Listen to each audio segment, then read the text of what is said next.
Moi, mä oon Eerin ja tervetuloa mun uuden videon pariin. Tässä videossa mä matkustan Venetsiaan ja tää oli Erasmus-matka, missä oli siis muitakin vaihto-opiskelijoita mukana. Tosta laivasta tai veneestä ei nähnyt kunnolla ulos, kun ihmiset kannella oli edessä, mutta sitten mä päätin itsekin mennä sinne kannelle vähän kuvailemaan ja nauttimaan maisemista. Mä en siis bussissa päässyt nukkumaan yhtään. Nukuin sillä 3 tuntia koiranunta, niin oli aika väsynyt fiilis. Mulla siis pitkään on ollut unelmana lähteä Venetsiaan matkalle, koska mä kuulin joskus peruskoulussa, että okei, Venetsia uppaa joskus. Ja siitä lähtien mä oon miettinyt, että ei vitsi, mun on pakko nähdä se ennen kuin se uppoaa. Ja sää ei kauheasti suosinut, mutta säässä oli sitten oma tunnelmansa, kun tuolla kaduilla käveli ympäriinsä. Onneksi mä olin pakannut itselleni sateenvarjon mukaan, koska muuten mun kamera olisi kastunut ja mä en olisi pystynyt kuvaamaan videoita ja kuvia tuolla. Niin onneksi mä olin ollut edellisessä päivänä fiksu. Tässä on tällaisia söpöjä lasifiguureja, mitä valmistetaan saarella nimeltä Murano, missä mä pääsin sitten käymään Venetsian jälkeen. Yleiskuva, tuolla on tosi hienoja patsaita kaikkialla, niinku rakennusten päällä ja ympärillä, ja Venetsiassa on tosi kapeat kadut, niinku tätäkin kapeammat, ja sillalla yleensä oli tosi paljon ihmisiä.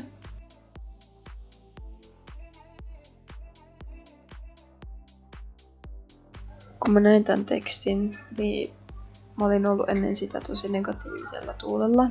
No, yllättäen olin väsynyt, olin nälkäinen, märkä sää, ei oikein niinku...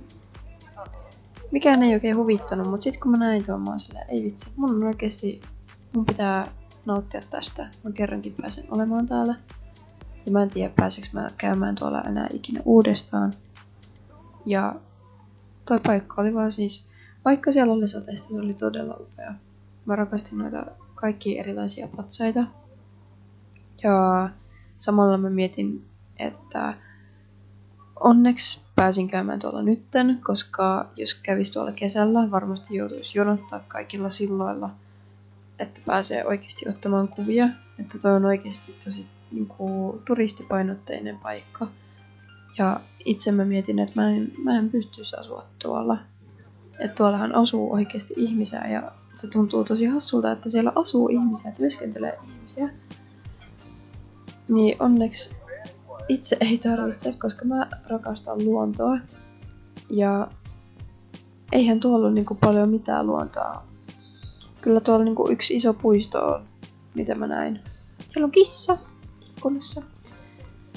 Mä ottaisin niinku... Tässä mä ihmettelen tällaista torialuetta ennen kuin mä menin Leonardo da Vincin museoon. Ja siellä on ihminen. Tuolla museossa oli kaikki sen keksintöjä. Ja mä vaan mietin, että mitä mun pikkuveli olisi tykännyt olla tuolla. Terveisiä hänelle, jos hän katsoo tätä. Siellä tää on meidän hallituksen merkki, Goulaku. Mut oli tosi nättiä. No toi näyttö oli niinku kirkon sisällä. Kapeita katuja taas vähän lisää. Ja mä vaan kuvasin täällä kaikkea, koska musta tuntuu, että kaikki näytti tosi hienolta. Ja pulu, rakastan puluja. Toi sienipasta oli tosi hyvää. Mulla oli vaan siis tosi kiire syödä. Mulla oli ehkä 15 minuuttia aikaa syödä, että mä hotkasin tuon naamaa. Ja sit mun piti rientää. Ja siis tossa on laiva, mikä oli, en muista, kiertänyt koko Euroopan vai maailman. Ja sitten ihmiset jonotti sinne, vaan että pääsee käymään siellä laivassa. Siis tonne oli ihan sikapitkä jono. Ja tossa on toi puistoalue, mistä mä puhuin, mutta eihän toi olisi mulle tarpeeksi, jos mä niinku luontoa haluaisin. Tässä on joku stadion, mistä mä bongasin Suomen lipun kanssa. Tässä me ollaan sit matkalla sinne Murano-saarelle. Ja siellä lasimestari näytti meille, miten tehdään maljakko kautta vaasi lasista. Ja hän on selkeästi tehnyt niinku monta vuotta noita, koska hän vaan niinku parissa minuutissa teki ton. Ja sitten se näytti meille, että miten kuuma toi lasi oikein on. Niin se lasisytty tulee, tai siis paperisytty lasin sisällä tulee. Ja sen jälkeen hän näytti meille, että miten tehdään hevonen. Ja se hevonenhan pitää tehdä yhdeltä istumalta. Ja tää video on nyt vähän nopeutettu. Niin selvästi on niinku mestari, koska siinä vaan hän taiteilee ja laittaa menemään. Niinku, tuossa on niinku tarvinnut vuosia harjoitusta, että pystyy tekemään ton.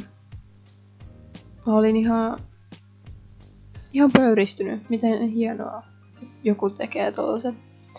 Ja sitten tämän esityksen jälkeen me päästiin kauppaan, missä oli myynnissä kans noita lasifiguureja. Samanlaisia ja vähän erilaisia eläimiä ja kaikkia koruja ja muuta. Tuon Muranon jälkeen mentiin Burano-nimiselle saarelle. Burano oli siis täynnä värikkäitä taloja. Tuohon oli 3 erilaista tarinaa, että purjehtijat, niiden piti löytää kotiin, koska toi on siis saari, niin siksi noi talot maalattiin eri värisillä väreillä. Sitten toinen tarina, että purjehtijat oli niin kännissä, että niiden piti löytää oman kotiin, niin siksi ne värjättiin eri väreillä. Tai maalattiin eri väreillä. Ja sitten 3. tarina on, että purjehtijoiden vaimot, niin ne vaan halus itse maalata kaikki talot eri väreillä. Jos muistan tämän tarinan oikein, niin kohta selitän sen myös tässä videolla englanniksi. Bestie, we could live here. Some stories why the houses are so colorful. One is that sailors know how to get home because this is an island, and then 2,